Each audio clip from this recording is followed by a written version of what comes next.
Assalamualaikum warahmatullahi wabarakatuh. Halo Sobat Etikom, apa kabar hari ini? Semoga dalam keadaan sehat dan masih semangat menjalani harinya ya. Perkenalkan kami dari kelompok 5, mata kuliah Etika dan Komunikasi Profesional. Perkenalkan, saya Ali Renaldi bersama rekan saya, Ajeng Rahayu, Freddy Restira, Erna, dan Respati. Di sini kami bersama dan ditemani oleh narasumber yang sangat keren teman-teman. Beliau merupakan Ketua Departemen Manajemen Sumber Daya Perairan FPIK IPB University, dan beliau juga merupakan guru besar dalam bidang pengelolaan lingkungan, khususnya pencemaran pada sumber daya perairan. Siapa lagi kalau bukan Profesor Dr. Insinyur Hefni Effendi. Selamat bergabung Profesor Hefni Iya, terima bersama kasih. kami Ya. kelompok kelima untuk berbincang bersama yang akan membahas mengenai AMDAL atau analisis mengenai dampak lingkungan. Tanpa berlama-lama lagi, mari kita mulai. Oke, terima kasih Ali dan teman-teman ya mengundang saya ke acara podcast yang merupakan tugas kelompok di mata kuliah ya. Oke, nggak apa-apa, silakan. Baik, sebelumnya selamat malam, Prof. Selamat Untuk malam. untuk hari ini apa kabar? Baik, Alhamdulillah ini weekend kita malah ada beracara berkegiatan ya. Nggak apa-apa. Iya, betul sekali, Prof. Suatu kesempatan yang besar buat kami, Prof, bisa berbincang langsung dengan Profesor Hefni pada malam hari ini. Ah, Alhamdulillah, Bro, karena kondisinya juga. eh, Terima kasih untuk kesempatannya juga malam hari ini mau kita ganggu juga. Oke, Prof. Langsung aja kita ke pembahasan kita ya, Prof. Untuk AMDAL sendiri nih, menurut Profesor, dari pandangan Profesor sendiri nih, apa sih definisi dari AMDAL sendiri yang bisa Prof kasih ke kita nih supaya pemahaman kita tentang AMDAL ini lebih luas lagi, Prof? Baik, saya malah bertanya juga kenapa ngambil topik AMDAL gitu ya awalnya. Apa yang menjadi latar belakang Anda mengambil topik ini sebagai tugas mata kuliah ya? Itu nanti Anda jawab setelah saya jawab ya. Baik, AMDA itu adalah singkatan ya. Jadi analisis mengenai dampak lingkungan ya. Nah, itu singkatan yang artinya adalah kajian mengenai dampak penting pada lingkungan hidup ya, dampak penting pada lingkungan hidup dari suatu usaha ya, suatu usaha atau kegiatan yang direncanakan ya. Jadi artinya belum ada kegiatannya, baru perencanaan untuk digunakan sebagai prasyarat pengambilan keputusan ya, pengambilan keputusan tentang penyelenggaraan usaha atau kegiatan yang termuat dalam perizinan berusaha atau persetujuan pemerintah maupun pemerintah daerah ya. Jadi sebetulnya AMDAL itu adalah kajian kelayakan lingkungan ya, sama dengan kelayakan teknis, kelayakan ekonomis ya. Jadi kalau dianggap dia tidak layak lingkungan, maka bisa suatu usaha itu dianggap nanti sebagai usaha yang tidak akan dilanjutkan atau no go istilahnya. Go atau no go kegiatan itu kan tergantung kepada tiga kelayakan. Pertama kelayakan teknis, kelayakan ekonomis, dan kelayakan lingkungan. Jadi kalau salah satu dari ketiga kelayakan itu atau visibility itu tidak tidak memenuhi, maka bisa jadi kegiatan usaha itu tidak dilanjutkan karena tidak menguntungkan ya, baik dari sisi ekonomi, teknik maupun lingkungan. Jadi itu. Dan intinya adalah sebelum kegiatan dilaksanakan ya. Jadi belum ada kegiatannya, baru tahap perencanaan ya, dikajilah AMDALnya sejauh mana pengaruhnya terhadap lingkungan. Dan ini menjadi kewajiban di negara kita ya. Setiap Anda nanti kalau Anda mau jadi pengusaha ya, mau pengusaha katakanlah properti ya, bikin perumahan atau bikin rumah sakit, bikin pabrik ya, bikin kebun, bikin tambang, itu harus ada studi AMDALnya. Kalau tidak ada studi AMDALnya, Anda ya nyatakan ilegal ya, jadi tidak boleh. Itu intinya ya. Nah, sekarang saya tanya ke Anda nih, kenapa mengambil topik ini juga tadi? Jawabannya apa kira-kira? Siapa yang mau jawab? Kenapa topik Oke, ini jadikan sebagai apa tadi tugas mata kuliah? oke, saya mau menjawab, Bro. Ya, Jadi silakan Ali. begini, Bro. Eh, kita kan dari mata kuliah Etika dan Komunikasi Profesional ya. Dan Hmm, pada sesi UTS ini kita belajar mengenai etika bisnis. Jadi bagaimana si bisnis itu bisa berperilaku atau menjalankan bisnisnya sesuai dengan aturan itu benar atau salahnya, sesuai etika gitu. Dan Oke. AMDAL ini kenapa kami mengambil AMDAL? Sebenarnya banyak bahasan lainnya seperti ada CSR, ada Mhm. SDGs, ada ESG, HAKI dan lain sebagainya. Tapi kenapa kami memilih AMDAL? Karena bagi saya pribadi, AMDAL ini merupakan kata baru bagi saya pribadi yang saya dapatkan di perkuliahan. Jadi saya ingin Hmm. menggali lebih dalam mengenai AMDAL ini karena eh, bagi proyek-proyek besar atau perusahaan-perusahaan besar, AMDAL ini ternyata sangat penting banget gitu. Kalau Ya, tidak adanya AMDAL, maka seperti yang dibilang tadi Prof, maka perusahaan itu bisa disebut ilegal. Mungkin dari saya ya, itu, Prof. ya, ya. Jadi bukan penting banget lagi, wajib, obligatory, ya, mandatory di negara kita. Ya, kalau Anda nanti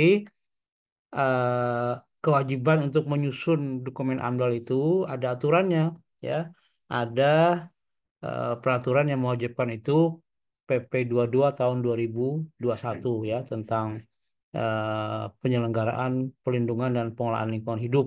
Nah, di sana mewajibkan menyusun dokumen AMDAL tersebut.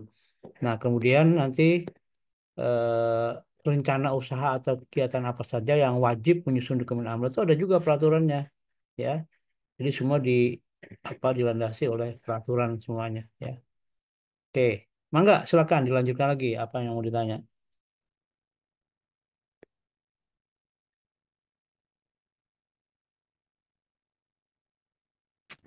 Oke, mungkin saya sedikit rangkum dari apa yang Prof bilang tentang definisi AMDAL mungkin ya. Jadi kayak mungkin Mas Prof itu AMDAL itu jadi kayak prosedur yang wajib dilakukan untuk setiap perusahaan ketika mau ngebikin suatu usaha gitu ya Prof. Ya, Atau ini hanya berlaku untuk di tingkat tertentu aja gitu. Jadi untuk yang terlalu kecil itu apakah perlu juga melakukan AMDAL ini Prof? ya. Jadi orang sebelum melakukan kegiatan usaha itu kan harus ada izin, perizinan berusaha namanya, ya. Nah, salah satu prasyarat untuk mendapatkan perizinan berusaha itu salah satunya adalah dokumen AMDAL ini, ya, dokumen pengelolaan lingkungan hidup.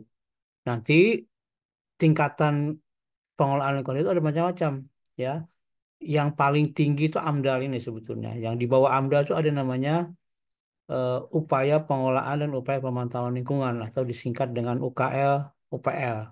Nah, di bawah lagi ada disebut dengan SPPL, Surat Pernyataan Kesanggupan Pengelolaan Lingkungan Hidup. Itu yang paling bawah ya. Jadi tidak semua usaha atau kegiatan wajib AMDAL tergantung kepada skala dari usaha tersebut ya. Jadi ada yang paling tinggi AMDAL, UKL, UPL dan SPPL. Nah, untuk melihat eh, kegiatan apa saja yang wajib menyusun AMDAL atau UKL, UPL atau SPPL itu ada Peraturan Menteri Lingkungan Hidup dan Kehutanan Nomor 4 Tahun 2021 ya tentang daftar usaha dan atau kegiatan yang wajib memiliki analisis mengenai dampak lingkungan hidup, koma ya, upaya pengelolaan lingkungan hidup dan upaya pemantauan lingkungan hidup, koma surat pernyataan kesanggupan pengelolaan dan pemantauan lingkungan hidup. Jadi ada tiga macam dokumen lingkungan itu yang wajib disusun tergantung kepada skalanya, skala dari usaha atau kegiatan itu. Nah, dilihat aja di Peraturan Menteri Lingkungan Hidup Kehutanan Nomor 4 Tahun 2021 ini, ya. Di sana semua sektor ya, sektor ada di negara kita ini, ya, mulai dari pertanian, perikanan kelautan, peternakan, industri manufaktur, perhotelan, perumahan, apapun juga semuanya ada di dalam Permen AHK nomor 4 tahun 2021 ini. Jadi Anda kalau nanti mau jadi pengusaha ya, pengusaha apapun juga ya, macam-macam. Nah, ketika Anda ingin melakukan usaha itu, maka Anda harus lihat nih, apakah dokumen apa yang harus saya susun, apakah dokumen AMDAL atau UKL UPL ataupun SPPL ya. Ini ada semua data yang mulai dari sektor pekerjaan umum dan perumahan ya. Itu semua tuh ada banyak sektor di situ. Kemudian nanti sektor perindustrian, sektor perdagangan, sektor pertahanan kamu semua ada di dalam list ini. Makanya ini Permen LHK nomor 4 tahun 2021 ini banyak sekali halamannya 319 halaman karena ada daftar tadi ya yang mewajibkan apa dia apakah wajib AMDA dan sebagainya tergantung kepada ya jenis usaha atau kegiatan, skala, kemudian alasan ilmiahnya kenapa dia AMDAL, UKL ataupun SPPL ya. Jadi ada semua di dalam ketentuan ini. Itu. Oke, silakan lanjutkan apa lagi yang mau ditanyakan. Baik, Prof. Kita lanjut ke pertanyaan selanjutnya untuk menggali lebih dekat lagi mengenai AMDAL dan juga meningkatkan pemahaman bagi teman-teman semua. Pertanyaannya yaitu, di AMDAL sendiri itu ada yang namanya RKL atau Rencana Pengelolaan Lingkungan Hidup dan juga Hmm. RPL atau Rencana Pemantauan Lingkungan Hidup. Hmm. Nah, Prof, untuk kedua hal tersebut, bagaimana sih jika perusahaan itu tidak dapat mematuhi hal yang tertulis di RKL dan RPL yang mereka buat sendiri itu, Prof? Ya. Nah, rupanya Anda sudah membaca juga ya apa itu AMDAL ya. Jadi, dokumen AMDAL itu terdiri dari yang pertama yang disebut dengan kerangka acuan ya. Jadi kerangka acuan itu kalau boleh disederhanakan, disimplifikasi sama dengan proposal. Ya, sama dengan ketika Anda nanti mau tugas akhir ya, bikin skripsi, itu kan bikin proposal dulu, ya, baru nanti penelitian, baru bikin skripsi ya. Nah, sama di AMDAL, AMDAL itu juga demikian. Ada namanya kerangka acuan, ya, kerangka acuan itu semacam proposal. Nah, disitulah kita menentukan nanti cakupan dari kajian AMDA itu seberapa eh, dalam, seberapa jauh, seberapa kompleks kajian kita. Kemudian itu diisinya selain itu ada batas wilayah studi, ada yang disebut dengan dampak penting hipotetik atau hipotesa dampak, ada metode ya. Nah, itu yang akan ditulis di dalam kerangka acuan. Nah, setelah kerangka acuan itu kita susun, kita presentasikan nanti di tim namanya tim uji kelayakan TUK ya. Nah, di sana kita presentasikan, baru setelah itu diberikan komentar, masukan terhadap KA itu. Setelah KA itu disetujui, baru kita melakukan sampling, melakukan kajian, sama dengan proposal kan. Proposal Anda disetujui oleh dosen pembimbing, baru Anda melakukan penelitian. Nah, penelitian itulah yang kita akan nanti melakukan kajian di lokasi calon di mana usaha itu akan dilakukan. Semua aspek dikaji ya, aspek fisika, kimia, biologi, sosial ekonomi, sosial budaya, kesehatan masyarakat, kesehatan lingkungan, semua aspek lingkungan dikaji. Ya, kemudian kita membuktikan kira-kira apa dampak yang muncul dan kemungkinan muncul dari rencana kegiatan tersebut. Katakanlah misalnya dia akan ada pembuangan limbah cair, ada pembuangan limbah gas, ada sampah yang akan dihasilkan. Nah, seberapa besar dampak itu? Itu ditulis di dalam yang disebut dengan dokumen AMDAL. Jadi dokumen AMDAL itu terdiri dari satu KA ya, kerangka acuan dan AMDAL. Bedakan AMDAL dan AMDAL. Kalau AMDAL itu secara umum, AMDAL bagian dari AMDAL, analisis dampak lingkungan. Kemudian setelah kita ketahui dampaknya apa saja, katakanlah misalnya berdampak terhadap air ya. Nah, bagaimana kita mengelola dampak tersebut? Nah, kita susunlah namanya RKL dan RPL. RKL itu adalah rencana pengelolaan terhadap dampak yang muncul itu. Katakanlah misalnya mengelola airnya seperti apa, mengelola udara seperti apa, mengelola sampah seperti apa, mengelola kesempatan kerja seperti apa, mengelola pendapatan masyarakat seperti apa, ya, mengelola kesehatan masyarakat seperti apa. Itu ditulis di dalam RKL. Secara rinci di sana ditulis.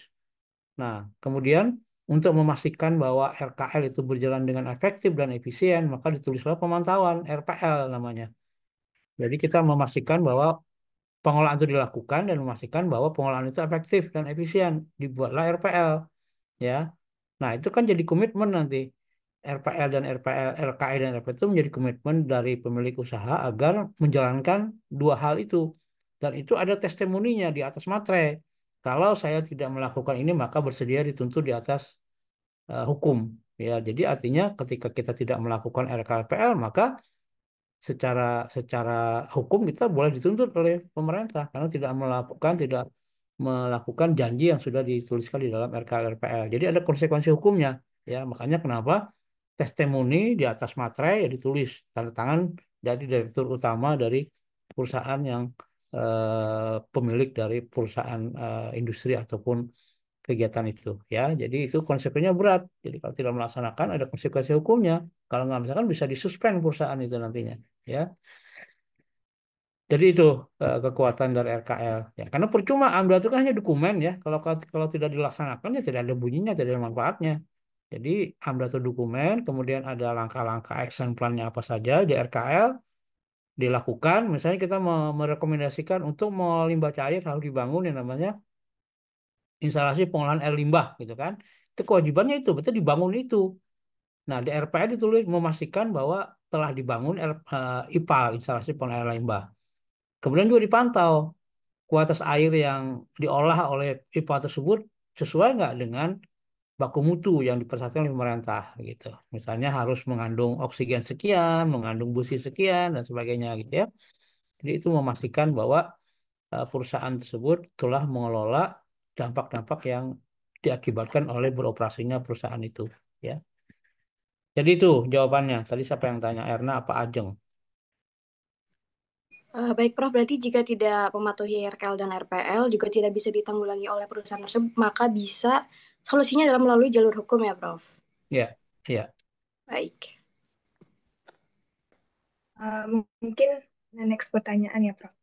Karena tadi Profesor juga mention tuh kalau AMDAL itu masih kayak rancangan gitu. Mau tahu dong, Prof, kalau dokumen dalam penyusunan AMDAL tuh atau proses penyusunan AMDAL itu bersifat rahasia atau tidak ya, Prof? Sehingga masyarakat umum itu khususnya kayak kita mahasiswa yang masih mau belajar AMDAL tuh bisa nggak sih ngakses AMDAL dari setiap perusahaan gitu, Prof? Ya. Jadi AMDAL itu dokumen publik ya. Jadi dia mestinya terbuka untuk umum. Ya, pada saat penyusunannya pun juga ada yang disebut dengan konsultasi publik. Ya, salah satu tahapan dalam penyusunan dokumen AMDAL itu adalah namanya konsultasi publik. Jadi masyarakat-masyarakat di sekitar calon lokasi usaha itu akan dilakukan harus diminta pendapatnya disebut dengan saran pendapat dan tanggapan SPT. Dan itu wajib ya. Jadi kewajiban konsultasi publik itu yang pertama justru adalah pengumuman di media massa dulu. Pengumuman di media massa bahwa akan ada pabrik dibangun di desa A misalnya gitu ya. Kemudian kira-kira dampaknya seperti apa? Diumumkan di media massa ya. Kemudian dibuat juga pamflet atau banner yang disimpan di kantor Dinas Lingkungan Hidup Kabupaten Bogor misalnya gitu ya, disimpan di sana dan tadi ada di dalam eh, apa koran Radar Bogor ada nanti pengumuman konsultasi publik tentang akan dibangunnya pabrik A di desa B misalnya gitu ya. Nah, itu diminta saran pendapat tanggapan masyarakat dalam waktu sekian hari dialamatkan kepada ada alamatnya nanti ada emailnya, ada teleponnya, ada alamat DRH-nya, ada alamat kantornya dari perusahaan itu dan sebagainya gitu ya. Itu yang pertama. Yang kedua adalah mengumpulkan wakil masyarakat, tokoh masyarakat baik formal maupun informal di suatu tempat. Katakanlah misalnya di kantor desa kah atau di kantor dinas lingkungan hidup kah. Nah, di sana kita memaparkan konsultan dan pemilik proyek, pemilik usaha memaparkan rencana usahanya apa dan orang-orang diminta memberikan masukan ya. Kalau tidak secara langsung, verbal bisa memberikan masukan tertulis karena dikasih nanti form SPT. Nah, itu dijadikan sebagai bahan kita untuk menyusun kerangka acuan. Jadi kerangka acuan proposal tadi, salah satu input kita mempertimbangkan penyusunan dari pengumuman di media massa dan konsultasi publik tadi. Ya, itu tidak boleh dilangkahi. Harus harus dilakukan itu. Jadi masyarakat betul-betul tahu akan ada kegiatan di suatu wilayah di tempat mereka bermukim. Ya, jadi betul-betul masyarakat dilibatkan dan juga kalaupun nanti dokumennya jadi, itu dokumennya publik bisa diakses oleh publik sebetulnya. Ya, Anda bisa mendapatkan itu dari Dinas Lingkungan Hidup atau dari perusahaan. Cuman kan kadang-kadang perusahaan malas dia kalau tidak berkepentingan untuk memberikan itu. Tapi Anda bisa mencari di Dinas Lingkungan Hidup sebetulnya, karena dari di sana. Itu, jadi dokumen publik boleh diakses oleh siapa saja. Baik, terima kasih, Prof. Akhirnya pertanyaannya kejawab juga. Berarti itu wajib publik ya, Prof. Biar karena masyarakat itu kan pasti nanti kena dampak mungkin ya. Biar mereka juga tahu sekitar itu kenapa mau ngapain gitu ya, Prof. Ya, ya. Terima kasih, Prof. Oke. Oke, baik. Mungkin lanjut ke pertanyaan selanjutnya, Prof. Mungkin sih ini kami akan membawakan sedikit studi kasus, Prof, mengenai proyek pemerintah gitu tentang pembangunan pelabuhan di Teluk Buton, Kabupaten Natuna. Ini proyeknya berkaitan dengan perikanan dan kelautan juga. Nah, di proyek pembangunan pelabuhan ini kira-kira apa saja gitu, Prof, yang dianalisa oleh para pembuat AMDAL-nya ini, Prof? Iya, karena itu pelabuhan, itu kan berarti di pesisir ya. Eh, Nah, tentu saja nanti dampak-dampak yang akan muncul adalah yang berkaitan dengan masalah-masalah ekosistem pesisir. Ya, misalnya apa? Ada nggak hutan mangrove yang akan ditebang oleh pembangunan pelabuhan tersebut? Ya, itu satu udah pasti itu dikaji. Kemudian ada nggak terumbu karang yang akan dikeruk? Ya, karena pelabuhan kan pasti harus dilakukan pengerukan ya. Ada nggak terumbu karang? Karena itu adalah kawasan-kawasan sensitif di pesisir yang harus kita jaga kelestariannya. Jadi hutan mangrove, terumbu karang, kemudian ada nggak juga padang lamun? Itu padang lamun itu adalah apa tumbuhan tingkat tinggi di laut yang dia mengakar. Nah, itu juga harus dijaga keberadaannya. Ya, sama biasanya empat fishing ground, daerah penangkapan ikan. Ya, kalau di daerah itu banyak nelayan menangkap ikan, maka itu juga harus dihindari. Jadi memang pertama ya, kalau di AMDAL itu sebaiknya kita menghindari kawasan-kawasan sensitif itu.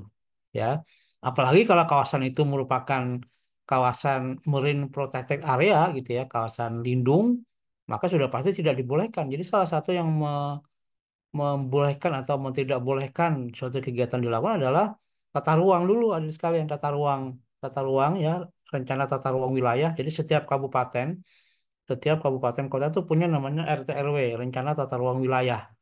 Nah, di sana ada yang disebut dengan pola ruang kawasan lindung dan kawasan budidaya. Ya, kawasan lindung tuh nggak boleh ada kegiatan di sana. Ya, jadi harus dijaga. Pasti AMDA tidak akan disetujui kalau di kawasan lindung, harus di kawasan yang boleh dimanfaatkan untuk kepentingan bisnis, itu yang disebut dengan kawasan budidaya. Jadi boleh dimanfaatkan untuk kepentingan komersial kah, perumahan kah, apa saja gitu. Tapi tidak boleh di kawasan lindung. Nah, tentu saja kalau di laut tadi, kalau ada hutan mangrove, terumbu karang, pasti tidak akan dibolehkan dibangun pelabuhan di sana. Ya, jadi itu yang sudah pasti diperhatikan kalau di kawasan pesisir. Ya, Mungkin sedikit pertanyaan lanjutan, Prof. Yang saya baca-baca dari berita tentang pembangunan pelabuhan ini, itu menganggarkan biaya sekitar 2,5 untuk studi lingkungan. Memang Hmm. sebesar itu untuk studi lingkungan itu. Bisa Dananya, jadi. Bisa jadi. Jadi 2,5 M ya. Ya bisa jadi. Memang sekitar segitu kalau untuk proyek-proyek yang di laut ya. Apalagi yang di offshore itu biasanya sekitar segitu. Memang nggak sedikit biayanya. Karena kan semua aspek lingkungan dikaji ya. Jadi nanti tidak hanya aspek di tadi laut saja, juga aspek di daratannya kan. Sejauh mana nanti gangguan terhadap kesehatan masyarakat, gangguan terhadap lalu lintas, dan banyak hal. Jadi memang kajian AMDAL itu semua aspek dikaji. Makanya kenapa berbiaya tinggi, karena tidak hanya aspek fisik kimia aja, biologi, sosial ekonomi, sosial budaya, kesehatan masyarakat, kesehatan lingkungan itu semua dikaji. Ya, jadi berbiaya cukup tinggi tadi ya. Gitu.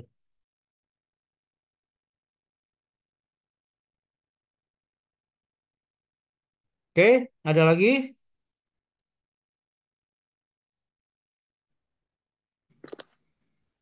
Mungkin izin pertanyaan tambahan ya, Prof. Di samping kasus yang tadi ini, mungkin saya akan bertanya terkait selama menganalisis perairan atau kelautan, pernah tidak sih Profesor ini menemukan perusahaan yang ilegal, yang tanpa AMDAL, namun perusahaan itu tuh dampaknya tuh besar untuk lingkungan seperti itu, Prof.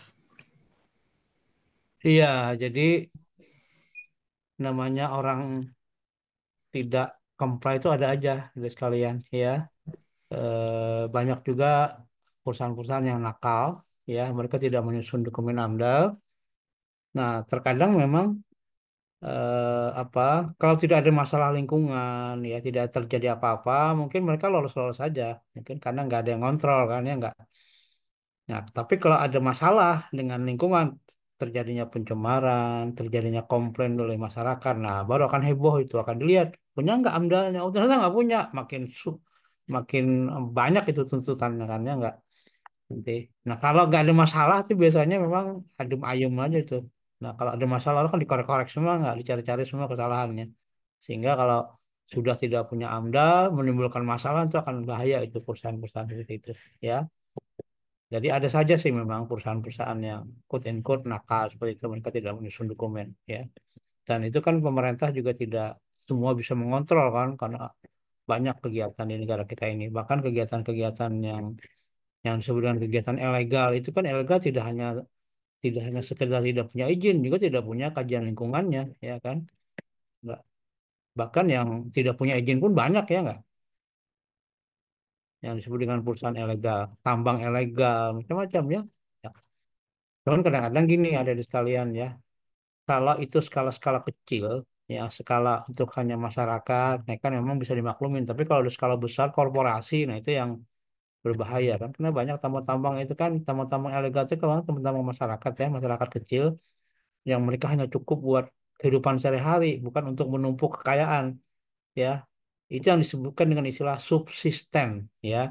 Subsisten, subsisten itu hanya cukup buat sehari-hari, ya, tidak untuk menumpuk kekayaan sampai menumpuk.